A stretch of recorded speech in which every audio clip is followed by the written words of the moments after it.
क्यों अभी award ceremony के लिए जा रहे हैं। तो आज दोपहर में 3 बजे अवार्ड मिलेगा, बट ये कि चूँकि 9:30 को उन्होंने बुलाया है तो 9:30 पर तैयार हो गए और चल रहे हैं। तो पाटिल साहब कैसा महसूस कर रहे हैं, आज आपको इंटरनेशनल अवार्ड मिलने जा रहा है? अच्छा महसूस कर रहा हूँ क्योंकि अवार्ड हमेशा एक अलग आगे जाने की उम्मीद देता है और वो कोशिश करते रहेंगे, काम करते रहेंगे।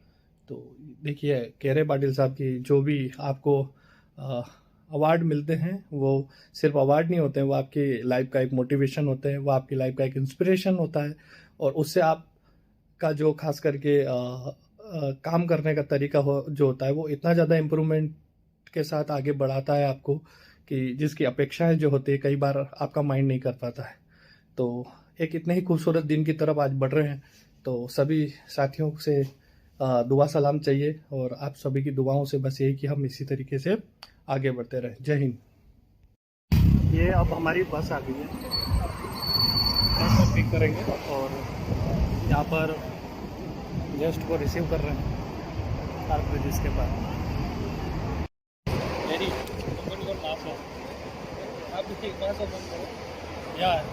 ये हमारे बेस्ट फ्रेंड है, हमारा स्वागत तो पहले हो गया था, मिस्टर कोहली है। Okay, thank you. So we welcome you and we wish you to give the best what we could. Thank you. Very conference.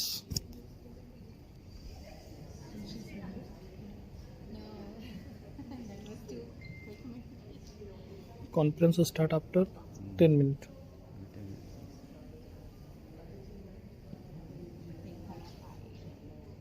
तो मेरे साथ जो है इंटरनेशनल एजुकेशन समिट में खास करके पाकिस्तान से भाई हिजरत उल्ला साहब जो हैं आए हुए हैं। तो थोड़ा सा भाईजान से हम पाकिस्तान की एजुकेशन के बारे में जानते हैं, ठीक है। तो हिंदुस्तान अपनी जान है और ये हमारे भाईजान हैं, तो देखिए थोड़ा सा उसके बारे में जानते हैं। सर बताइएगा, जैसे हमारे यहाँ के एजुकेशन में और पाकिस्तान के एजुकेशन में आपको क्या फ़र्क लगता है? Thank you so very much, बहुत मेहरबानी कि आपने मुझसे राय लेने की काविश की। बिल्कुल पाकिस्तान और हिंदुस्तान का जो सकाफ़त है, जो रहन सहन है, एक ही है। हम एक ही ज़बान बोलने वाले हैं और हम एक दूसरे को कल्चर को जानते हैं। जहाँ तक तालीम की बात आप कर रहे हैं, मेरे ख़्याल से कि फ़र्क है काफ़ी ज़्यादा, क्योंकि Pakistan education system and India education system में फ़र्क ये है कि आप लोग थोड़ा सा आगे निकल गए, थोड़ा सा एडवांस होते चले गए। हम वक्त के साथ नहीं चले, कुछ क्लैशेस है, कुछ चीज़ें हैं कि हम इंडिया के साथ थोड़ा सा वो अपने आप को कंपेयर नहीं कर सकते। बट ओवरऑल देखा जाए तो अच्छा है, पाकिस्तान भी कोशिश कर रहे हैं एजुकेशन की फील्ड में। कुछ चीज़ें ऐसे हैं कि हम इंटरनेशनली नहीं लेके चले। जिस तरह इंडिया माशाल्लाह आईटी सेक्टर में बहुत आगे चली गई, वो तो दुनिया के सामने मिसाल है। और इसके अलावा मेडिकल फील्ड में बहुत आगे चली गई। पाकिस्तान ने आईटी फील्ड में आई थिंक इतना ज़्यादा परफॉर्म नहीं किया, इतना ज़्यादा काम नहीं किए, तो इस वजह से एजुकेशन रेशो जो है ना वो पाकिस्तान में थोड़ा बहुत कम है। और इसके अलावा जो गर्ल्स एजुकेशन लिटरेसी रेट है वो भी काफ़ी कम है। वो आई थिंक इंडिया में भी कम होगा मगर पाकिस्तान में थोड़ा सा ज़्यादा है। आउट गोइंग चिल्ड्रंस स्कूल से बाहर बच्चे बहुत ज़्यादा है और हमारी कोशिश ये होगी कि मैं ख़ुद तालीम के ऊपर काम कर रहा हूँ। मेरा एक ऑर्गेनाइजेशन है चिराग एजुकेशनल वेलफेयर सोसाइटी। मैं कोशिश करता हूँ कि आउट गोइंग चिल्ड्रन जो बच्चे स्कूल से बाहर हैं उनको स्कूल में इनरोल कराना। फाइनेंशियली बहुत मसाइल है, वालिदैन सपोर्ट नहीं कर सकते, तो उनको हम स्कॉलरशिप्स प्रोवाइड करते हैं, इंसेंटिव्स देते हैं कि आप आ जाएँ स्कूल में पढ़ लें। तो ओवरऑल ये सही चीज़ें। मैं ये जानना चाहता हूँ कि जैसे आपके पाकिस्तान में जो रूरल एरिया है वहाँ पर खास करके जो बच्चों को तालीम की अगर हम बात करें, दरअसल देखिए मैं आपको एक प्राचीन चीज़ याद कराता हूँ कि जब इंडिया और पाकिस्तान का बंटवारा नहीं हुआ था उससे पहले प्राचीन समय में हमारे यहाँ पर वैदिक शिक्षा भी थी, ऋग्वेद के समय में एजुकेशन का सिस्टम था, क्योंकि हम एक ही देश से इंडिया और पाकिस्तान।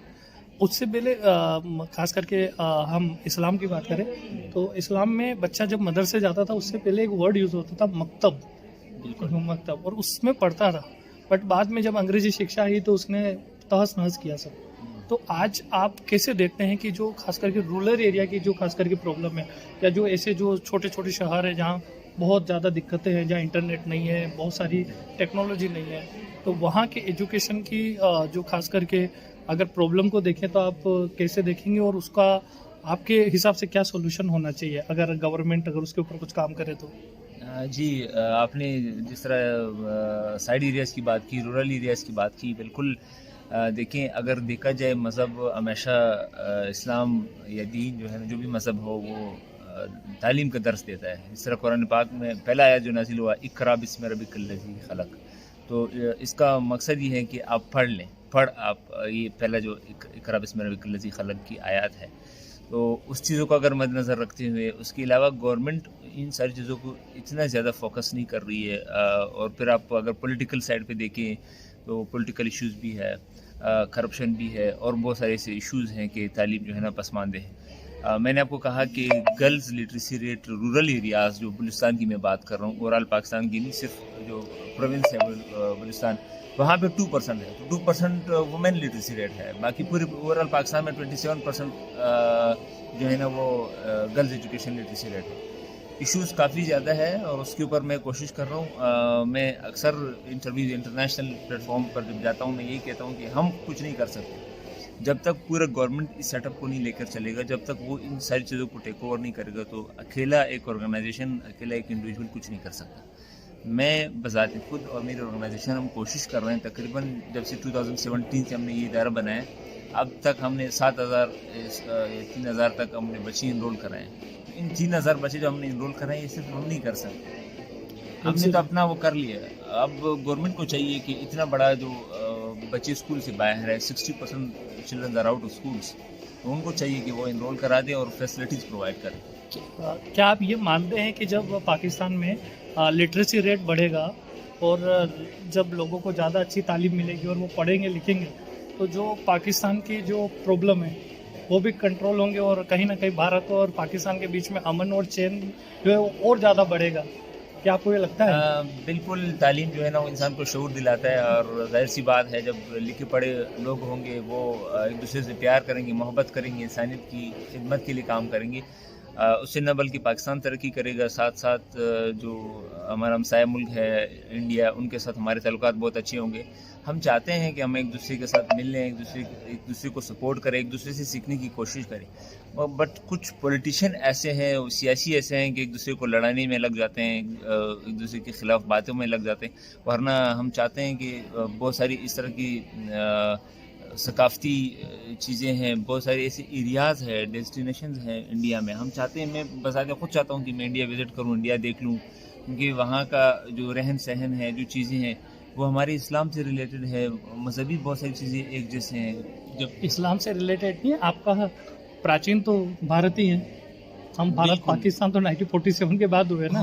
अल्टीमेट तो हम असल में जो इंस्ट्रूमेंट्स है, जो तारीख़ है, वो तो बिल्कुल हम उससे जो है ना अलग नहीं कर सकते। तारीख़ तो वाकई जो है ना, हम जब बरसग़ीर पाक हिंद एक ही था पहला, तो वहाँ पे और जब भारत और पाकिस्तान एक था, तो अगर हम मेडाइवल की बात करें या एंशियंट की बात करें, बिल्कुल, तो हमारी जो कंडीशन है वो बहुत बेहतर थी। सिंधु घाटी सभ्यता की बात, सिंधु घाटी सभ्यता आपने सुनी होगी। आज हड़प्पा के कुछ शहर आपके पाकिस्तान में, कुछ हमारे यहाँ है, जैसे मोहनजोदड़ो, कालीबंगा वगैरह। उस समय हमारे पास स्विमिंग पूल थे, स्टोरेज थे, नालियों वाले घर थे, आज भी उसकी लिपि नहीं पड़ी गई। लेकिन आज जो मुल्क में एजुकेशन का अगर डाउन टू है, उसके पीछे जो बात हुई थी कि मेकाले आया, और मेकाले ने हमारी एजुकेशन सिस्टम को क्या किया कि हमारी जो वैमनस्य वाली एजुकेशन थी, जो हम एक दूसरे के साथ मिलकर जो पढ़ रहे थे, क्योंकि हमारे यहाँ क्या था कि सभी लोग एजुकेट तो हो रहे थे, बट एजुकेट होने के साथ हमारे अंदर एकता भी थी। उसको तोड़ने के लिए मेकाले ने एजुकेशन को इंटर किया, ताकि हम हमारी कल्चर, हमारी संस्कृति, हमारे रिवाजों से आउट हो जाएं, और उसके बाद हम एक ऐसी चीज़ों की तरफ डाइवर्ट हो जहाँ से हमारी एकता में थोड़ा सा डाइवर्सिटी पे जो क्या बोलते हैं उसको, मतलब कहीं ना कहीं विभेद पैदा हो और बाद में प्रॉब्लम आए। तो यही चाहते हैं कि आप पाकिस्तान से, मैं इंडिया से हूँ, मैं भी ऐसे ही काम कर रहा हूँ शिक्षा के लिए। तो हम चाहते हैं कि शिक्षा के लिए पूरी दुनिया में एक अच्छा मैसेज आए, और ये चाहते हैं कि हर कोई व्यक्ति जो खास करके कुछ करना चाहता है तो वो पढ़ाए। और इसके लिए मैं आज याद करना चाहता हूँ मलाला यूसुफजई, जिन्हें नोबेल प्राइज़ भी मिला है शिक्षा के लिए। तो नो डाउट शिक्षा ही है जो खास करके लोगों के बीच में प्यार मोहब्बत पैदा कर सकती है। तो शिक्षा को चुनो, बेहतर चुनो, और शिक्षा के लिए हम चाहते हैं कि भारत और पाकिस्तान की सरकार जुड़े और एक दूसरे का सहयोग कर सकती है तो ज़रूर करें। ठीक है। ग्रेट, इंशाल्लाह बिल्कुल बहुत पॉजिटिव मैसेज है आपका। और मिल के काम करेंगे, मिल के एक दूसरे को सपोर्ट करेंगे, जो इश्यूज है उसको हाईलाइट करेंगे। और मेरी ख्वाहिश है कि हम पाकिस्तान और इंडिया के जो बच्चे हैं, नौजवान हैं, वो एक साथ ही ग्रो करें। Thank you. Okay, thank you sir. जय हिंद, जय भारत। डॉक्टर साहब हैं रतेंद्र कृष्ण मित्रा जी, जो फिजिक्स मित्रा के नाम से जो है इंडिया में फिजिक्स में धमाल मचाए हुए हैं। सर कुछ बताइए अपने बारे में, और थोड़ा फिजिक्स से लोगों को डर नहीं लगे इसके बारे में कुछ बताइए। नहीं, बात तो सही है।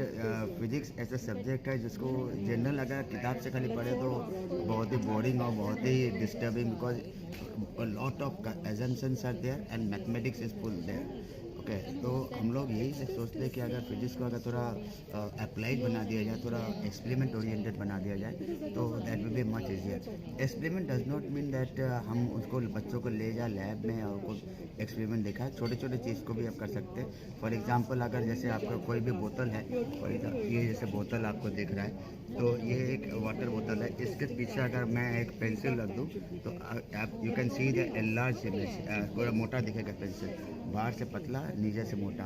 तो इसके पीछे भी आपका कोई ना कोई फिजिक्स, हालांकि यहाँ पे काफ़ी स्टेप्स बने हुए हैं, तो आपको दिख जाएगा। तो रिफ्रैक्शन जैसे होता है वो चीज़ बताने के लिए, और भी कोई कितने फिजिकल फिनोमेना है, इन सब को बताने के लिए जरूरी नहीं कि बहुत सोफिस्टिकेटेड लैब चाहिए। You need to have some innovation in mind. तो अगर फिजिक्स टीचर्स में थोड़ा इनोवेशन जरूर हो, तरह भी हो, तो मैं समझता बच्चों को बहुत ही ईजी वे में फिजिक्स समझा सकते हैं। तो ये मैं समझता हूँ, और यही रीज़न है कि हम जो मेरा एक चैनल है फिजिक्स मित्रा, उसमें मैंने NCERT के सारे चैप्टर्स 11th के और 12th के सब अपना सोल्यूशन के साथ प्लस डिस्कशन किया, पूरा थ्योरी।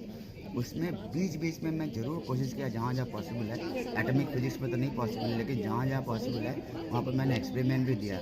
ऑप्टिक्स पे हो, इलेक्ट्रिसिटी पे हो, मैग्नेटिज्म में, सब में कुछ ना कुछ दिया है। मैं समझता बच्चे अगर इसको देखें तो ज़रूर इंटरेस्टिंग लगेगा और वो चैप्टर रट जाएगा बिल्कुल। सर मैं ये चाहता हूँ कि नॉर्थ इंडिया में जितने भी फिजिक्स के टीचर हैं, आप उन्हें क्या बोलेंगे कि उन्हें फिजिक्स कैसे पढ़ानी चाहिए, मतलब उनके लिए क्या मैसेज है? मैं एक बात मैं ज़रूर कहूँगा, देखिए पैसे की ज़रूरत सबको होता है। फिजिक्स के टीचर्स में एक कमी ज़रूर मैंने देखा कि वो खाली ट्यूशन बेस्ड पढ़ाना चाहते हैं। ठीक है, आपको एडिशनल इनकम चाहिए, उसमें मैं ख़राब नहीं मानता हूँ, लेकिन मैं ये ज़रूर कहूँगा कि आप उसके अलावा आप थोड़ा इनोवेशंस पे भी ध्यान दें। ये नहीं स्टीरियोटाइप जो पढ़ाई जो आप 10 साल से 15 साल से पढ़ाई जा रहे हैं उसी को रिपीट कर रहे हैं बार बार, तो वो चीज़ हम नहीं समझ तो सही रहेगा। सर बच्चों का फिजिक्स में इंटरेस्ट पैदा हो, यानी कि क्योंकि फिजिक्स का ये मतलब हो गया कि फिजिक्स, केमिस्ट्री एंड मैथ, और बाद में IIT हो गया, IIT हो गया, बहुत सारे बड़े बड़े फील्ड है जहाँ पर बच्चा जाता है। मतलब फ्यूचर की बात करें तो फिजिक्स के साथ एक बड़ा फ्यूचर है। जी बिल्कुल। तो कनेक्टिविटी के लिए हमें क्या करना चाहिए, मतलब कि ज़्यादातर बच्चे इस सब्जेक्ट को बहुत इजीली और आसानी से मतलब इसके साथ कनेक्ट हो जाए? जी, कनेक्टिविटी तो मैं ये जरूर कहूँगा कि बच्चों में जो है आप स्पून फीडिंग का हैबिट थोड़ा हटाइए। उनमें थोड़ा जो है कुछ वो किताब के प्रति थोड़ा मतलब या क्वेश्चंस के प्रति कुछ इंटरेस्ट भी हो, तो अपने आप से अगर सेल्फ स्टडी भी करें। स्पेशली NCERT मैं बताऊँ, कहानी की तरह किताब पढ़ लें। कहानी जैसे होती नहीं, नॉवेल पढ़ते हैं वैसे कहानी की तरह कंटेंट पढ़े, मैथमेटिकल पोर्शन छोड़ दें, खाली कहानी की तरह पढ़े। उसके बाद हमारे वीडियो देखें और प्रोफेसर HC वर्मा के बुक कॉन्सेप्ट ऑफ फिजिक्स का न्यूमेरिकल लगाए। मैं समझता फिजिक्स उसका A1 हो जाएगा बिना किसी कोचिंग के। वो फिर IIT में भी आ सकते हैं, नीट में भी आ सकते हैं। सर ये जो साइंस के सब्जेक्ट है जिसमें स्पेशली फिजिक्स हो गया, जी, इनको जैसे आज ऑनलाइन एजुकेशन बहुत चल रही है, कोविड के बाद से बहुत ज़्यादा ऑनलाइन है, तो ऑनलाइन और ऑफलाइन क्लासेस में क्या होता है कि ऑफलाइन में प्रैक्टिकल होता है, जिसमें जैसे अभी आपने बोला सर कि ऑफलाइन में और भी बहुत सारी चीज़ें होती हैं, तो ऑनलाइन जो फिजिक्स पढ़ाते हैं स्पेशली, जैसे आप एक ई मित्रा करके चैनल भी चलाते हैं फिजिक्स सर, मित्र। तो सर आप इसके लिए क्या चैलेंज मानते हैं कि क्या ऑनलाइन उतना पॉसिबल है जितना ऑफलाइन है फिजिक्स ऑफलाइन फिजिक्स पढ़ने वाला और ऑनलाइन पढ़ने में कोई दिक्कत आती है? बाकी के और हमारे परसेप्शन में थोड़ा फ़र्क है। बाकी लोग कहते हैं कि 10% जो है अगर ऑनलाइन हो तो 90% ऑफलाइन। मैं ऐसा नहीं कहता हूँ। मैं ये समझता हूँ कि जो आजकल प्रेजेंट सिनेरियो है उसके हिसाब से आप ये कह सकते हैं 55% 45%, 55% ऑफलाइन एंड 45% ऑनलाइन। क्योंकि अगर आप बच्चा समझिए रात के पढ़ते समय कोई चीज़ नहीं आ रहा, बुक में नहीं मिल रहा, तो वो गूगल सर्च करेगा तो तुरंत उसको एक इमीडिएट आंसर तो मिल जाएगा, भले उसको क्लैरिफाई करवा ले अपने टीचर से मिल के। तो मैं ये समझता हूँ कि ऑनलाइन को बिल्कुल रूल आउट नहीं करना चाहिए। हाँ, वो बेनिफिट तो है, बट ये है कि जब तक ऑफलाइन हो जाए तो ज़्यादा बेहतर, क्योंकि थोड़ी प्रैक्टिकल भी ज़रूरी है। ठीक है सर, बहुत अच्छा लगा आपसे बात करके, and thank you so much.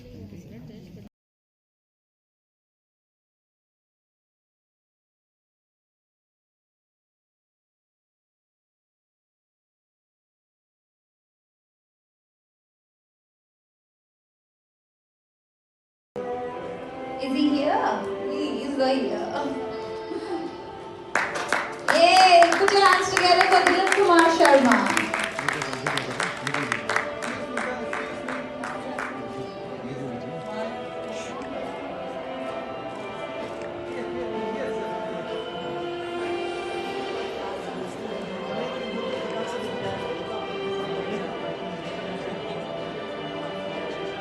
किसी को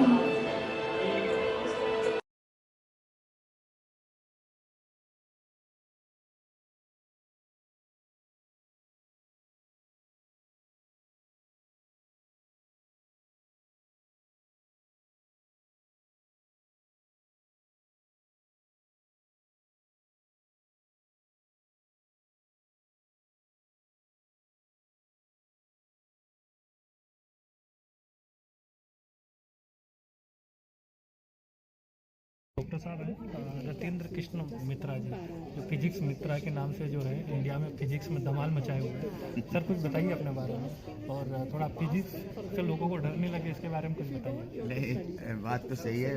फिजिक्स ऐसा सब्जेक्ट है जिसको जनरल अगर किताब से खाली पढ़े तो बहुत ही बोरिंग और बहुत ही disturbing, because lot of assumptions are there and mathematics is full there.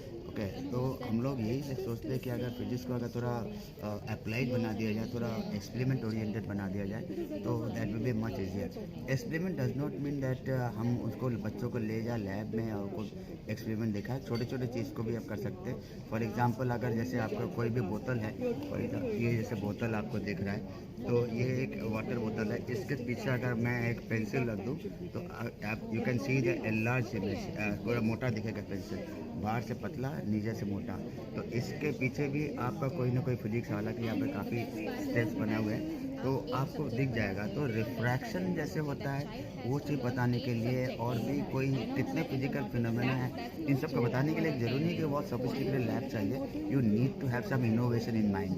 तो अगर फिजिक्स टीचर्स में थोड़ा इनोवेशन जरूर हो, तरह भी हो, तो मैं समझता बच्चों को बहुत ही ईजी वे में फिजिक्स समझा सकते हैं। तो ये मैं समझता हूँ, और यही रीज़न है कि हम जो मेरा एक चैनल है फिजिक्स मित्रा, उसमें मैंने NCERT के सारे चैप्टर्स 11th के और 12th के सब अपना सोल्यूशन के साथ प्लस पूरा डिस्कशन किया है, पूरा थ्योरी।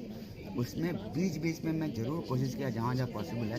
एटॉमिक फिजिक्स में तो नहीं पॉसिबल है, लेकिन जहाँ जहाँ पॉसिबल है वहाँ पर मैंने एक्सपेरिमेंट भी दिया। ऑप्टिक्स पे हो, इलेक्ट्रिसिटी पे हो, मैग्नेटिज्म में, सब में कुछ ना कुछ दिया है। मैं समझता हूँ बच्चे इसको देखें तो ज़रूर इंटरेस्टिंग लगेगा और वो चैप्टर रट जाएगा। सर मैं ये चाहता हूँ कि नॉर्थ इंडिया में जितने भी फिजिक्स के टीचर हैं, आप उन्हें क्या बोलेंगे कि उन्हें फिजिक्स कैसे पढ़ानी चाहिए, तो उनके लिए क्या मैसेज आप? मैं एक बात मैं ज़रूर कहूँगा, देखिए पैसे की ज़रूरत सबको होता है। फिजिक्स के टीचर्स में एक कमी ज़रूर मैंने देखा कि वो खाली ट्यूशन बेस्ड पढ़ाना चाहते हैं। ठीक है, आपको एडिशनल इनकम चाहिए, उसमें मैं ख़राब नहीं मानता हूँ, लेकिन मैं ये ज़रूर कहूँगा कि आप उसके अलावा आप थोड़ा इनोवेशंस पे भी ध्यान दें। ये नहीं स्टीरियोटाइप जो पढ़ाई जो आप 10 साल से 15 साल से पढ़ाई जा रहे हैं उसी को रिपीट कर रहे हैं बार बार, तो वो चीज़ हम नहीं समझते सही रहेगा। सर बच्चों का फिजिक्स में इंटरेस्ट पैदा हो, यानी कि क्योंकि फिजिक्स का ये मतलब हो गया कि फिजिक्स, केमिस्ट्री एंड मैथ, और बाद में IIT हो गया, IIT हो गया, बहुत सारे बड़े बड़े फील्ड है जहाँ पर बच्चा जाता है। मतलब फ्यूचर की बात करें तो फिजिक्स के साथ एक बड़ा फ्यूचर है। जी बिल्कुल। तो कनेक्टिविटी के लिए हमें क्या करना चाहिए, मतलब कि ज़्यादातर बच्चे इस सब्जेक्ट को बहुत ईजी ले और आसानी से मतलब इसके साथ कनेक्ट हो जाए? जी, कनेक्टिविटी तो मैं ये ज़रूर कहूँगा कि बच्चों में जो है आप स्पून फीडिंग का हैबिट थोड़ा हटाइए। उनमें थोड़ा जो है कुछ वो किताब के प्रति थोड़ा मतलब या क्वेश्चंस के प्रति कुछ इंटरेस्ट भी हो, तो अपने आप से अगर सेल्फ स्टडी भी करें। स्पेशली NCERT मैं बताऊँ, कहानी की तरह किताब पढ़ लें। कहानी जैसे होती नहीं, नॉवेल पढ़ते हैं वैसे कहानी की तरह कंटेंट पढ़े, मैथमेटिकल पोर्शन छोड़ दें।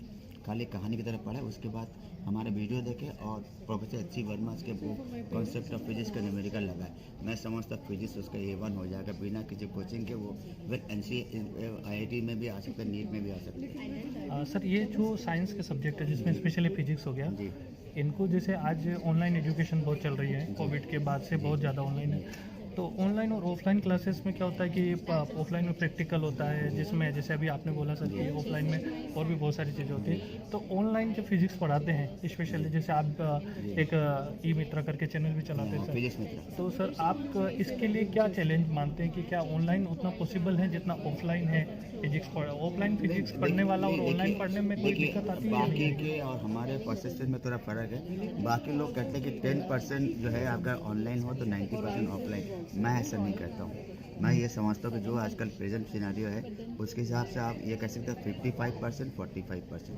55% ऑफलाइन एंड 45% ऑनलाइन। क्योंकि अगर आप बच्चा समझिए रात के पढ़ते समय कोई चीज़ नहीं आ रहा, बुक में नहीं मिल रहा, तो वो गूगल सर्च करेगा तो तुरंत उसको एक इमीडिएट आंसर तो मिल जाएगा, भले उसको क्लैरिफाई करवा ले अपने टीचर से मिलकर। तो मैं ये समझता हूँ कि ऑनलाइन को बिल्कुल रूल आउट नहीं करना चाहिए। हाँ, वो बेनिफिट तो है, बट ये है कि जब तक ऑफलाइन हो जाए तो ज़्यादा बेहतर, क्योंकि थोड़ी प्रैक्टिकल भी ज़रूरी है। ठीक है सर, बहुत अच्छा लगा आपसे बात करके, and thank you so much.